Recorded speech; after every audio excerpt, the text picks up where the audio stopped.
And I will start sharing my screen. And it looks like we are on the next section here, which is finding the present, according to all of my wonderful friends here who are helping me get on the right page. Okay, finding the present. To perceive truly is to be aware of all reality through the awareness of your own. But for this, no illusions can rise to meet your sight, for reality leaves no room for any error. This means that you perceive a brother only as you see him now. His past has no reality in the present, so you cannot see it.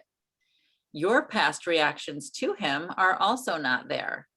And if it is to them that you react, you see but an image of him that you made and cherish instead of him. In your questioning of illusions, ask yourself if it is really sane to perceive what was as now. If you remember the past as you look upon your brother, you will be unable to perceive the reality that is now. You consider it natural to use your past experience as the reference point from which to judge the present. Yet this is unnatural because it is delusional. When you have learned to look on everyone with no reference at all to the past, either his or yours as you perceived it, you will be able to learn from what you see now. For the past can cast no shadow to darken the present, unless you are afraid of light. And only if you are, would you choose to bring darkness with you. And by holding it in your mind, see it as a dark cloud that shrouds your brothers and conceals their reality from your sight. This darkness is in you. The Christ as revealed to you now has no past, for he is changeless, and in his changelessness lies your release. For if he is as he was created, there is no guilt in him. No cloud of guilt has risen to obscure him, and he stands revealed in everyone you meet, because you see him through himself. To be born again is to let the past go and look without condemnation upon the present. The cloud that obscures God's Son to you is the past. And if you would have it past and gone, you must not see it now. If you see it now in your illusions, it has not gone from you, although it is not there. Time can release as well as imprison, depending on whose interpretation of it you use. Past, present, and future are not continuous unless you force continuity on them. You can perceive them as continuous and make them so for you, but do not be deceived and then believe that it is how it is. For to believe reality is what you would have it be according to your use for it is delusional. You would destroy time's continuity by breaking it into past, present, and future for your own purposes. You would anticipate the future on the basis of your past experience and plan for it accordingly. Yet, by doing so, you're aligning past and future and not allowing the miracle, which could intervene between them to free you to be born again. The miracle enables you to see your brother without his past, and so perceive him as born again. His errors are all past, and by perceiving him without them, you are releasing him. And since his past is yours, you share in this release. Let no dark cloud out of your past obscure him from you, for truth lies only in the present, and you will find it if you seek it there. You have looked for it where it is not, and therefore have not found it. Learn then to seek it where it is, and it will dawn on eyes that see. Your past was made in anger, and if you use it to attack the present, you will not see the freedom that the present holds. Judgment and condemnation are behind you, and unless you bring them with you, you will see that you are free of them. Look lovingly upon the present, for it holds the only things that are forever true. All healing lies within it, because its continuity is real. It extends to all aspects of the sonship at the same time, and thus enables them to reach each other. The present is before time was, and will be when time is no more. In it are all things that are eternal, and they are one. Their continuity is timeless, and their communication is unbroken, for they are not separated by the past. Only the past can separate, and it is nowhere. The present offers you your brothers in the light that would unite you with them and free you from the past. Would you then hold the past against them? For if you do, you are choosing to remain in the darkness that is not there and refusing to accept the light that is offered you. For the light of perfect vision is freely given as it is freely received, and can be accepted only without limit. In this one, still dimension of time that does not change, and where there is no sight of what you were, you look at Christ and call his witnesses to shine on you because you called them forth. And they will not deny the truth in you because you looked for it in them and found it there. Now is the time of salvation, for now is the release from time. Reach out to all your brothers and touch them with the touch of Christ. In timeless union with them is your continuity, unbroken because it is wholly shared. God's guiltless Son is only light. There is no darkness in him anywhere, for he is whole. Call all your brothers to witness to his wholeness, as I am calling you to join with me. Each voice has a part in the song of redemption, the hymn of gladness and thanksgiving for the light to the Creator of light. The holy light that shines forth from God's Son is the witness that his light is of his Father. Shine on your brothers in remembrance of your Creator, for you will remember him as you call forth the witnesses to his creation. Those whom you heal bear witness to your healing, for in their wholeness you will see your own. And as your hymns of praise and gladness rise to your Creator, he will return your thanks in his clear answer to your call. For it can never be that his Son called upon him and remained unanswered. His call to you is but your call to him, and in him you are answered by his peace. Child of light, you know not that the light is in you, yet you will find it through its witnesses, for having given light to them, they will return it. Each one you see in light brings your light closer to your awareness. Love always leads to love.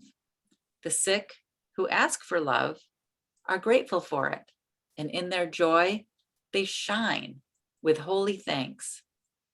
And this they offer you who gave them joy.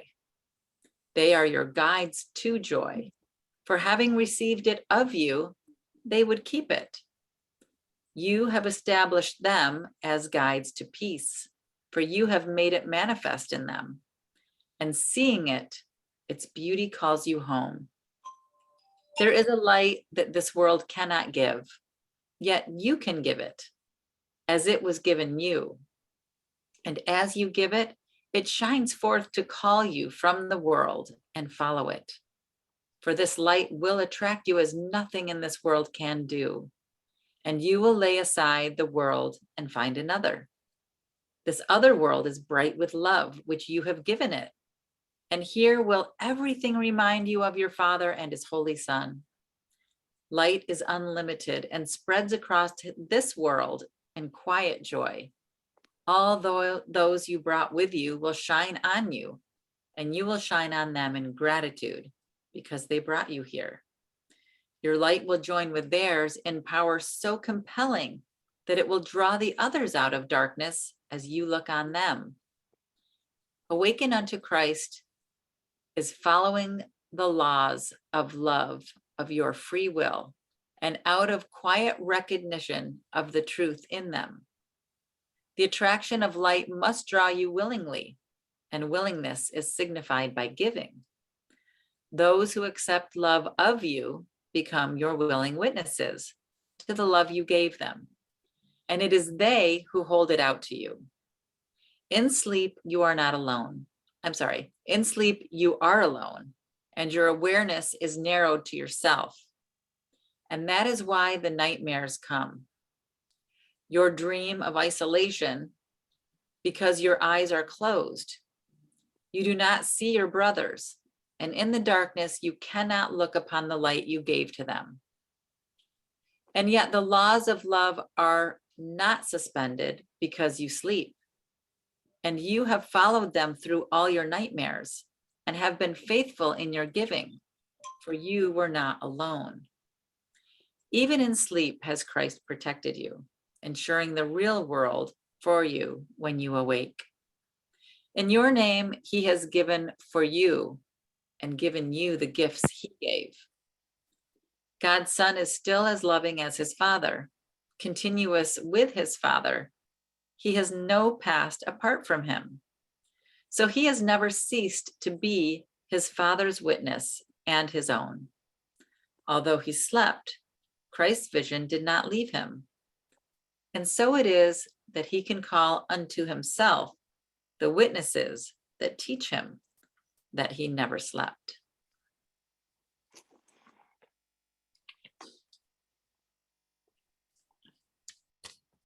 Good to have Tim here with us. I see Tim has joined.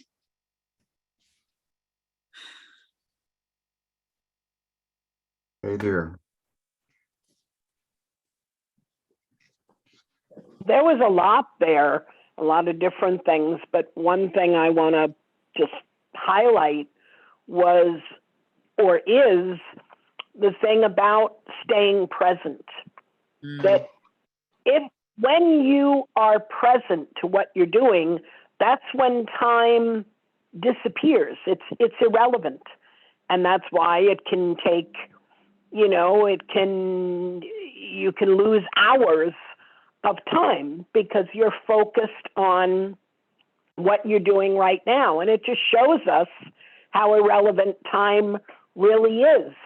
And when you get that concept and you focus on whatever you're doing, that becomes your source of joy, your experience of life. You no longer have to steal your energy by having all that guilt or, oh, I mismanaged my day and I should have been doing this or that, or how's my future going to look because I blew it today. None of that comes in. And therefore you have this wonderful, clear focus on what you're doing and don't lose that energy based on all those other thoughts that have come in. And therefore that light that it was talking about, that light can shine because it's not being diluted and obstructed by all that other thought, which is just thought, not experience. It's not real. It's just the distractions that our dualistic mindset makes to that experience of oneness. When you can live in the present, you no longer need to be focused on time. The future and the past do become one thing, and therefore you've had a joining, if you will. I love that, Mary. Also, I was thinking about what Nick and I were talking about early on when we were the only two here. We were talking about how life shifts when you go from what can the world do for me to how can I be of service? And this whole section kind of reminded me of that. Like once we can, or I can be in that place of giving that light to my brother and seeing my brother as whole and complete, then as soon as I do that, that brother shines his light on me, right? And then that happens again and again and again until we are literally in heaven on earth, that place that we talk about. Well, how could, when we wake up and we become at one, this whole world will disappear? No, the whole world will not disappear. The whole world will just be filled with this beautiful light and joy of love, because we will be looking at it differently.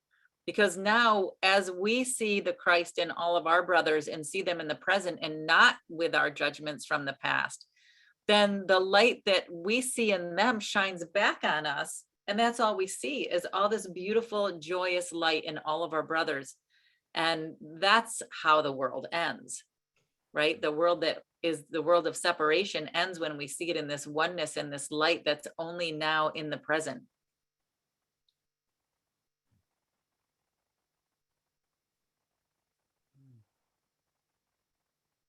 Oh my gosh. So yeah, there's a cat and there's a toddler. There's a lot of things happening, but I just wanted to add two quick things. So one, I get just a friendly reminder, I come from the intellectual world and the woohooey is where I'm discovering now, and my daughter is screaming for a snack. So I'm so sorry. But one of the books that changed my life was the series, of course, all of them by Eckhart Tolle, about the power of now. And one thing that he had said in one of his books was, like, when he first got into his spiritual evolution was because he was going to attempt suicide and he was getting ready to jump off of a bridge. And he had this moment where he was like, I can't live with myself anymore. And then he laughed because he was like, what do I mean I can't live with myself? Like, who else is here?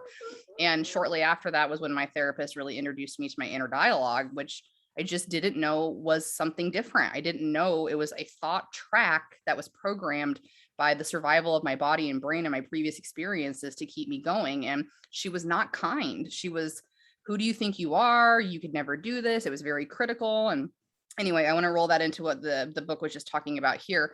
I watched a phenomenal TED talk about a woman who had a stroke, and she was actually like a brain psychologist or something. She studied the brain. So she had this really unique experience about literally losing herself from this intellectual side. And one side of your brain, its job, you were going to get a snack, hold on. One side of your brain's job is to literally take everything in that's happening through your senses, everything you're feeling, seeing, touching in this moment.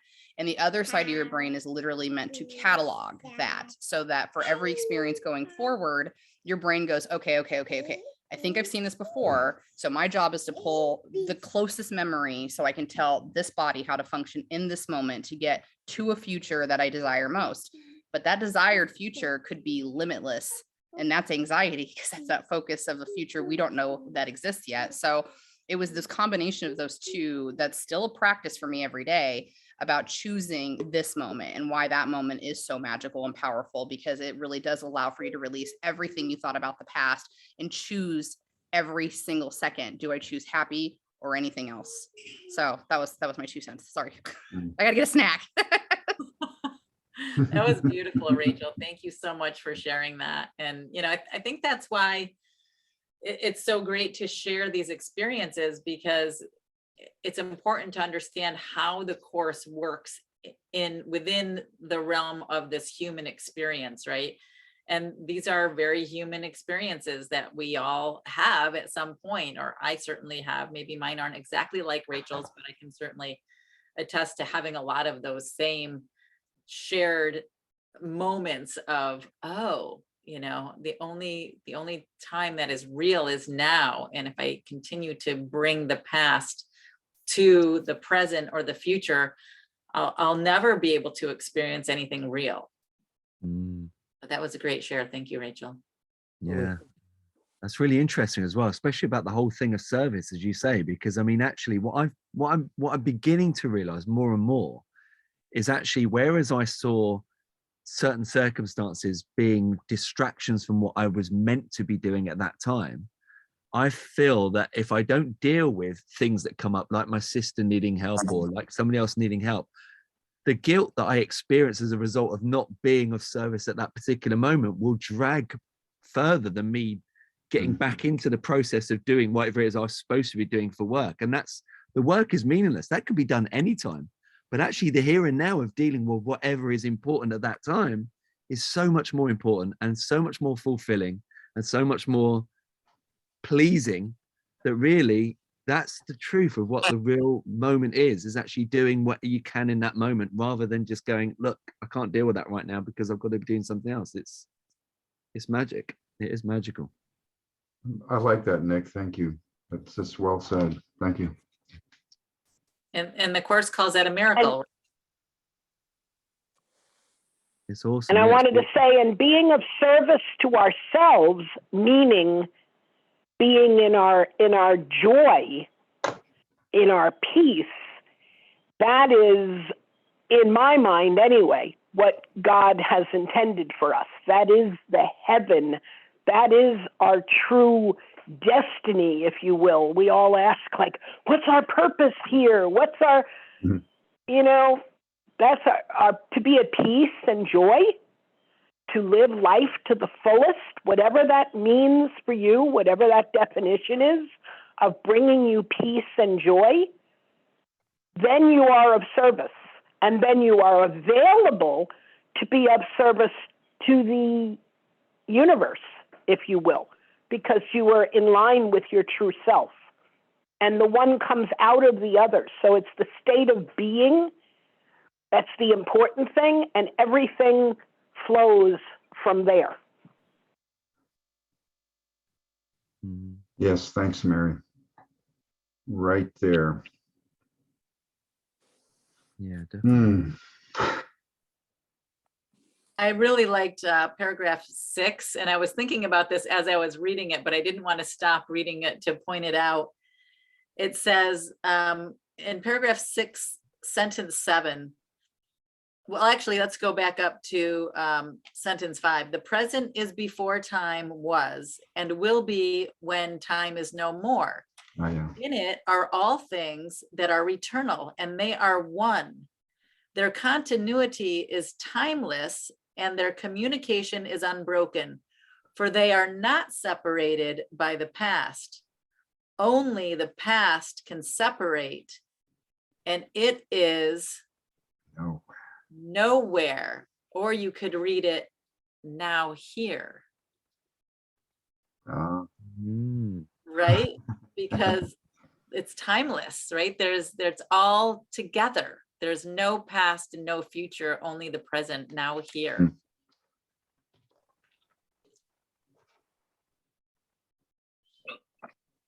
I like the way that this text is really telling us to bring the light into the world. And I remember a situation where a friend and I were queuing for coffee at an airport coffee kiosk, and we were both going to a Course in Miracles conference or something. So we're both full of Course in Miracles stuff, and we could see that the server was having a bad day because there was no communication, no smile or anything. And we both recognized this, and we decided to see if we could help him change his dream. So we focused on him, and we imagined him with sunshine and flowers and birds singing, and he very soon changed his demeanor. He he dealt with us, and we kind of felt this process while he was making our coffee and beaming love to this guy. And the next people that came to him, he started being quite friendly towards and communicative. You know, it did seem to work, or at least we felt it did. But also this thing about seeing the light in somebody, you don't really see it until you see it in a brother. It's not so easy doing that yourself, but it's a lot easier when you're joining with other people that are also on this kind of path. Good to know, Freddie. Yeah. It's a lot easier when you've got like-minded people sharing the stuff with you. Yeah, that's fun. I actually was just thinking in my mind, wouldn't it be fun if we all went on a retreat together and we like set out on these little, you It know, would be. day trips going, okay, today we're just going to see the light in everyone, you know, as a Yeah. big group, right? How much fun would that be? You would have masses of results from that. Right, Mm. right. You would. Yeah, So much fun. I've experienced that. Yeah, there you go. Mm. You see a retreat in our future. How about saying we do instead of we would? We Yeah. we are. That's We right. do. It is. Now, It is. Let's do it now. Exactly. Right, let's do it. I was gonna tease you, Terry, because you had said that, you know, you read the thing and you didn't want to stop reading to interject that piece of the paragraph or whatever, which was well done. I really like that now here Yeah. take on the word. But I was going to tease you and say, why are you so obsessed on completing the task that you set out for yourself like it was the future, that you forgot the present? What harm would it have been? You stopped and said, It would have okay, been here we a are. good I want to time. inspect this. Well done, Mary. That would have been oh perfect, God, right? touche. Absolutely, absolutely. Mm, So good information. And like you said, Mary, there's a lot here. And it's really just about seeing the light in our brothers and not bringing the past and not judging them based on a past experience or a past history. I actually have a perfect example of this that happened to me. So I had a client that I was doing interior design work with.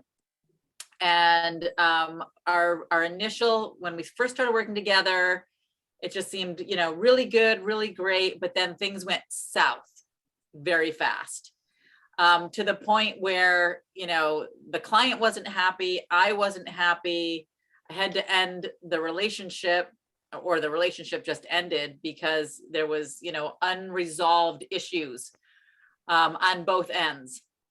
And, you know, we saw each other over the next couple of years because we both lived in the same area. And literally, like when we would see each other, we would just kind of be in the same room, but not be in the same room, if you know what I mean. oh yeah. And one day I was taking a hot yoga class, and I had my mat down and the room was dim and I'm sitting on my mat, and all of a sudden this person puts their mat next to mine, and I'm thinking, oh, she doesn't even know I'm here. And it was fine. And I was in a, you know, a place of just being love. And I looked over and I said, hello. And I really felt, you know, it's great to see you and I'm glad you're here. And at the end of the practice, she said to me, thank you so much.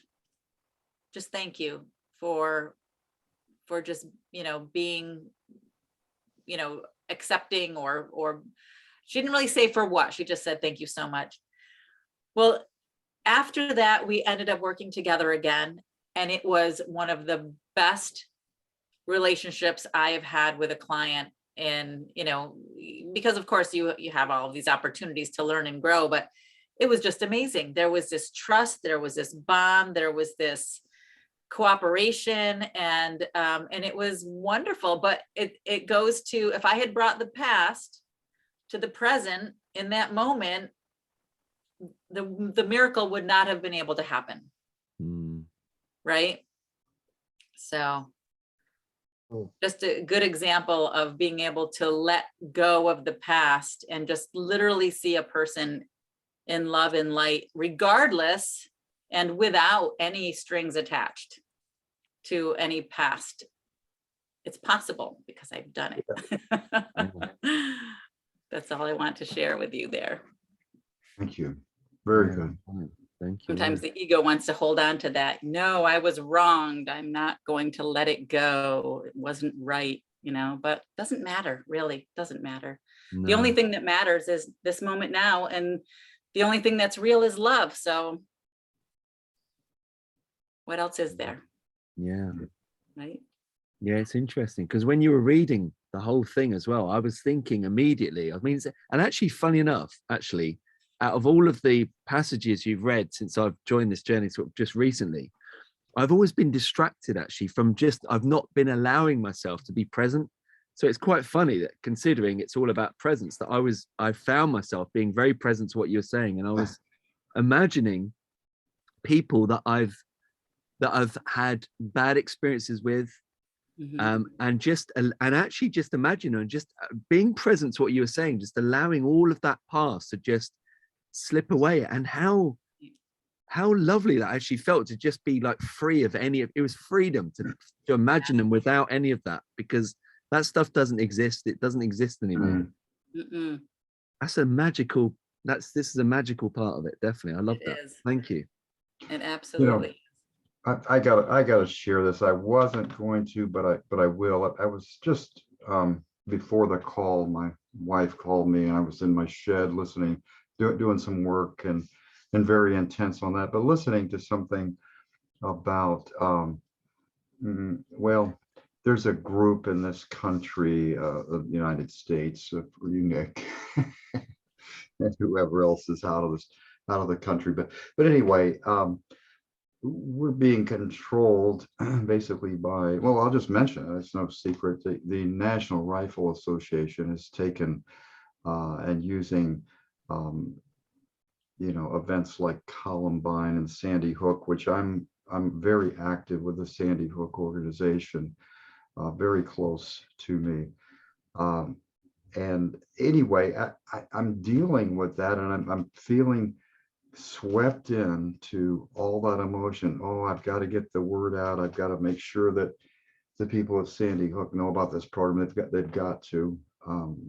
Most of those people have lost children.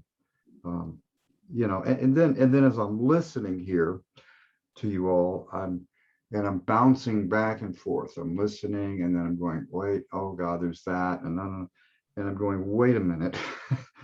As crazy, well, it sounds crazy, but as sane as it is, I'll change it completely here. As sane as it is, we have to, Christ said, let the dead bury their dead. I mean, that sounds very cruel. But if you believe you're a body, if you're completely in a body, and a son, a daughter, whatever has died, well, yeah, the body is no longer there, but that presence is still there. Nothing can be, nothing of God can be dissolved. Its presence is there always. It's just that we have to allow that unfolding within us. So, so once again, I have to go, okay, well, I can help. I can still help. I can still call my senator, my congressman, and so forth, and say, you guys, this has gotten crazy. You got to tone this way down. But it doesn't mean I have to become one of the, like a gun-toting person who is just like, I sleep with my guns or whatever. I mean, you all know what I'm saying. I don't want to go on and on. So once again,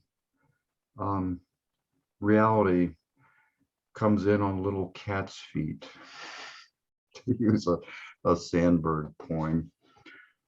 Peace comes in on little cat's feet. As you remember, it was fog, but whatever. Anyway. Good Tim, share. can I give you a little metaphysical viewpoint on that Bible verse? Of course. That let the dead bury the dead can also mean metaphysically that we are giving up on that which really isn't real, isn't alive to begin with, but we take it as such, meaning our perception, not the concrete physical experience of what we consider life. So it just allows us the freedom to experience the miracle, if you will. Absolutely. Yeah. No, thank you. Yeah, it's kind of full circle. Yeah, again, well said. What a group. All right, let's continue. Great shares, by the way. Here we go. Attainment of the real world. Sit quietly and look upon the world you see and tell yourself, the real world is not like this. It has no buildings and there are no streets where people walk alone and separate. There are no stores where people buy an endless list of things they do not need. It is not lit with artificial light and night comes not upon it. There is no day that brightens and grows dim. There is no loss. Nothing is there but shines and shines forever. The world you see must be denied, for sight of it is costing you a different kind of vision. You cannot see both worlds, for each of them involves a different kind of seeing and depends on what you cherish. The sight of one is possible because you have denied the other. Both are not true. Yet either one will seem as real to you as the amount to which you hold it dear. And yet their power is not the same because their real attraction to you is unequal. You do not really want the world you see, for it has disappointed you since time began. The homes you built have never sheltered you. The roads you made have led you nowhere. And no city that you built has withstood the crumbling assault of time. Nothing you made but has the mark of death upon it. Hold it not dear, for it is old and tired and ready to return to dust even as you made it. This aching world has not the power to touch the living world at all. You could not give it that. And so, although you turn in sadness from it, you cannot find in it the road that leads away from it into another world. Yet the real world has the power to touch you even here because you love it. And what you call with love will come to you. Love always answers, being unable to deny a call for help or not to hear the cries of pain that rise to it from every part of this strange world you made, but do not want. All that you need to give this world away in glad exchange for what you did not make is willingness to learn the one you made is false.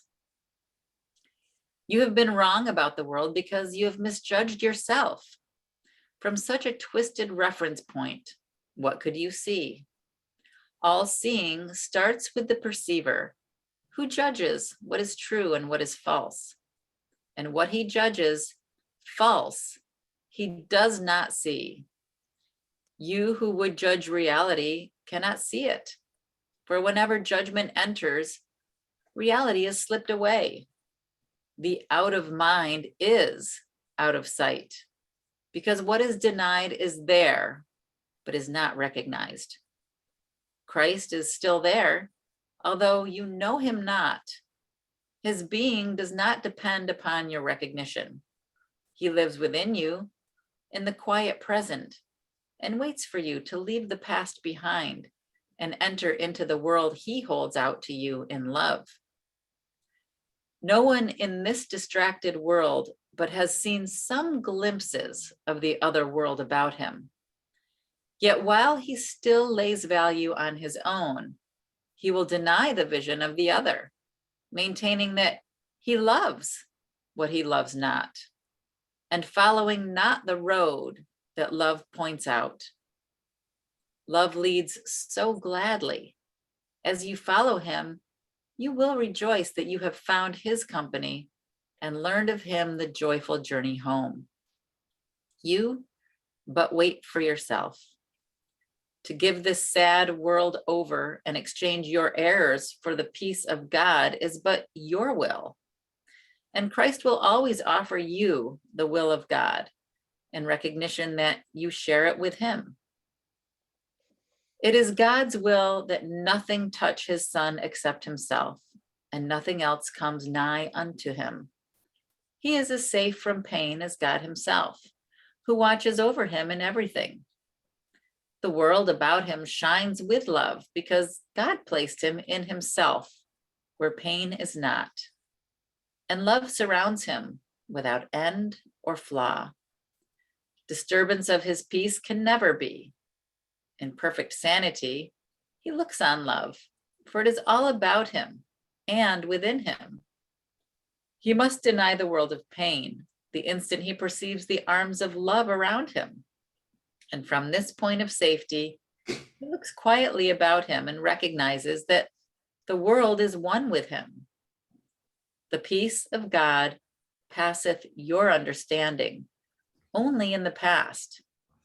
Yet here it is, and you can understand it now. God loves his Son forever, and his Son returns his Father's love forever. The real world is the way that leads you to remembrance of the one thing that is wholly true and wholly yours. For all else you have lent yourself in time, and it will fade. But this one thing is always yours, being the gift of God unto his Son. Your one reality was given you, and by it, God created you as one with him. You will first dream of peace and then awaken to it. Your first exchange of what you made for what you want is the exchange of nightmares for the happy dreams of love. In these lie your true perceptions, for the Holy Spirit corrects the world of dreams where all perception is. Knowledge needs no correction. Yet the dreams of love lead unto knowledge. In them you see nothing fearful, and because of this, they are the welcome that you offer knowledge. Love waits on welcome, not on time. And the real world is but your welcome of what always was. Therefore, the call of joy is in it, and your glad response is your awakening to what you have not lost. Praise then the Father for the perfect sanity of his most holy Son. Your Father knoweth that you have need of nothing. In heaven, this is so. For what could you need in eternity? In your world, you do need things. It is a world of scarcity in which you find yourself because you are lacking. Yet can you find yourself in such a world without the Holy Spirit? The answer would be no. Yet because of him, the answer is a joyous yes. As mediator between the two worlds, he knows what you have need of and what will not hurt you. Ownership is a dangerous concept if it is left to you. The ego wants to have things for salvation, for possession is its law. Possession for its own sake is the ego's fundamental creed, a basic cornerstone in the churches it builds to itself. And at its altar, it demands you lay all of the things it bids you get, leaving you no joy in them. Everything the ego tells you that you need will hurt you. For although the ego urges you again and again to get it, it leaves you nothing. For what you get, it will demand of you. And even from the very hands that grasped it, it will be wrenched and hurled into the dust. For where the ego sees salvation, it sees separation. And so you lose whatever you have gotten in its name. Therefore, ask not of yourself what you need, for you do not know, and your advice to yourself will hurt you. For what you think you need will merely serve to tighten up your world against the light and render you unwilling to question the value that this world can really hold for you. Only the Holy Spirit knows what you need, for he will give you all things that do not block the way to light. And what else could you need? In time, he gives you all the things that you have need of and will renew them as long as you have need of them. He will take nothing from you as long as you have any need of it. And yet he knows that everything you need is temporary. and will but last until you step aside from all your needs and realize that all of them have been fulfilled. Therefore, he has no investment in the things that he supplies, except to make certain that you will not use them on behalf of lingering in time. He knows that you are not at home there, and he wills no delay to wait upon your joyous homecoming. Leave then your needs to him. He will supply them with no emphasis at all upon them. What comes to you of him comes safely, for he will ensure it never can become a dark spot, hidden in your mind and kept to hurt you. Under his guidance, you will travel light and journey lightly, for his sight is ever on the journey's end, which is his goal. God's Son is not a traveler through outer worlds. However holy his perception may become, no world outside himself holds his inheritance. Within himself, he has no needs, for light needs nothing but to shine in peace, and from itself, to let the rays extend in quiet to infinity. Whenever you are tempted to undertake a useless journey that would lead away from light, remember what you really want and say, the Holy Spirit leads me unto Christ, and where else would I go? What need have I but to awaken in him? Then follow him in joy with faith that he will lead you safely through all the dangers to your peace of mind this world may set before you. Kneel not before the altars to sacrifice, and seek not what you will surely lose. Content yourself with what you will as surely keep, and be not restless, for you undertake a quiet journey to the peace of God, where he would have you be in quietness. In me, you have already overcome every temptation that would hold you back. We walk together on the way to quietness, that is the gift of God. Hold me dear, for what except your brothers can you need? We will restore to you the peace of mind that we must find together. The Holy Spirit will teach you to awaken unto us and to yourself. This is the only real need to be fulfilled in time. Salvation from the world lies only here. My peace I give you. Take it of me in glad exchange, for all the world has offered but to take away. And we will spread it like a veil of light across the world's sad face, in which we hide our brothers from the world and it from them. We cannot sing redemption's hymn alone. My task is not completed until I have lifted every voice with mine. And yet it is not mine, for as it is my gift to you, so was it the Father's gift to me, given me through his Spirit. The sound of it will banish sorrow from the mind of God's most holy Son, where it cannot abide. Healing in time is needed, for joy cannot establish its eternal reign where sorrow dwells. You dwell not here, but in eternity. You travel but in dreams, while safe at home. Give thanks to every part of you that you have taught how to remember you. Thus does the Son of God give thanks unto his Father for his purity. Ooh, that was a long one. Very well read. Thank you, Freddie. Hear, hear. Why is there two here's, by the way? Now I don't hear here. the first one. Yeah, great section, great section. A lot of answers there. I'm dealing with the worldly things and people close to me that are having some, well, in the world's issues, you know, you'd say they're a little more severe than maybe some others. But then as I'm listening and intent on this, it's like, you know, all I can do is just stay as clear as I can, as uninvolved with, you know, the insanity, the madness, whatever you want to call that. If I'm swept into it, I become part of the insanity. So I just have to, the words come, I just have to rest in God. And, you know, it's, what else can you do? You just have to, you know, take that balm, if you will, and just literally apply it to everything, all the problems, just be in that. So anyway, thank you. Thank you, Tim, for sharing that, because it was so perfectly timed. And it was a great example, right? Because at times I've gotten pulled up into that, right?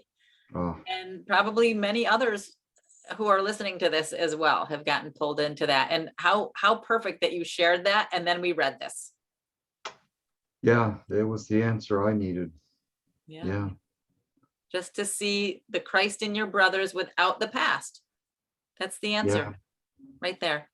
And Let go without of their the afflictions, you know, just I now. mean, It reminded me of the incident at the coffee stand. wait, say that again, Freddie. It reminded me of the incident at the coffee stand. Oh, When- yeah. Hmm. There you go. I was thinking of that while Terry was reading. Hmm. Yeah. And that's it, just to see your brothers in love and light and with birds all around singing and flowers and joy and light and bright, right? Just instead of, and let go of the story. Yeah. Yeah. Hmm. It's best not to let the mind wander when you're reading the text, though. I find there's so much in the text that I really need to think about each sentence.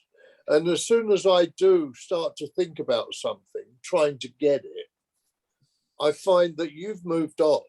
Yeah. And I'm not catching you. And good that's news my, is- It's written that way.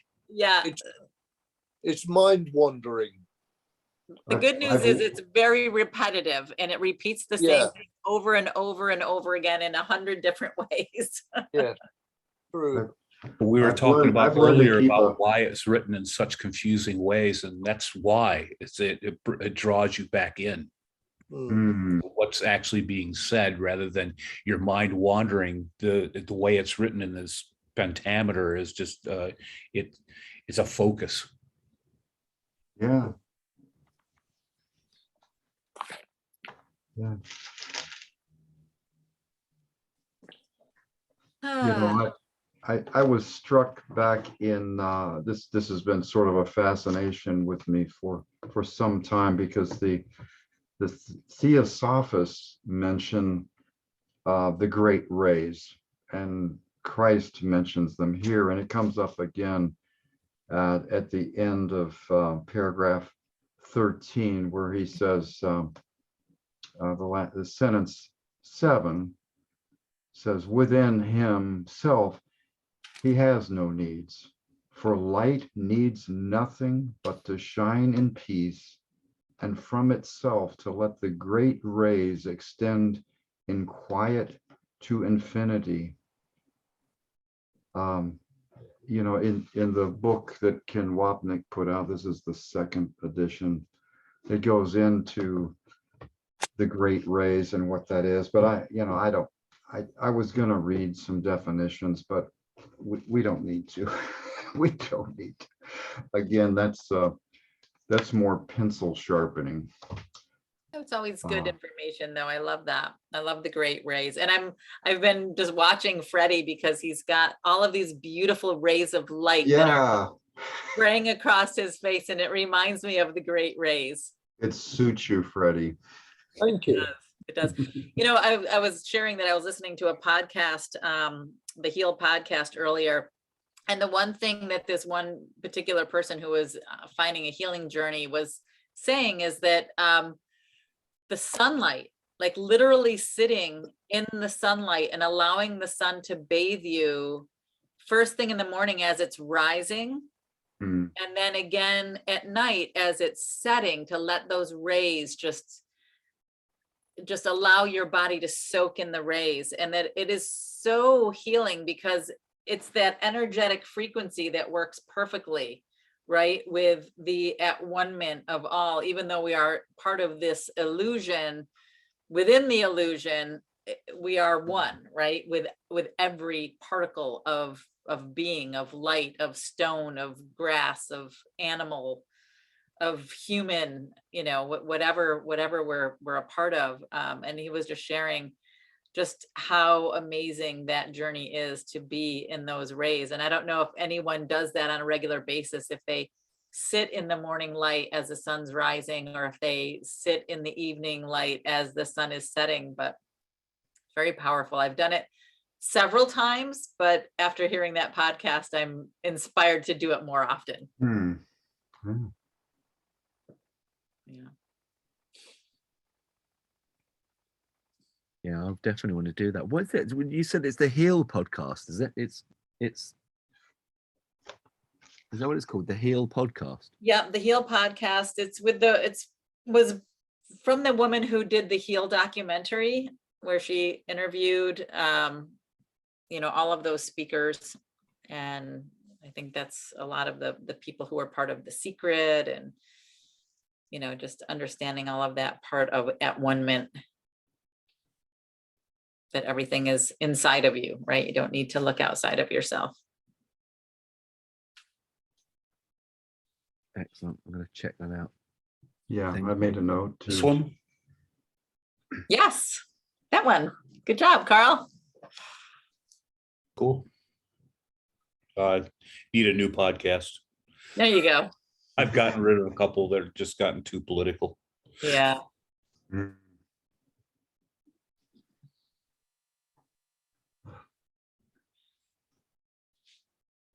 So does anybody else want to talk about anything that we just read?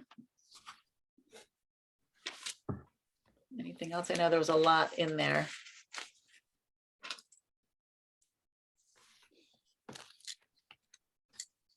Yeah, I think it's interesting. I think that's the thing.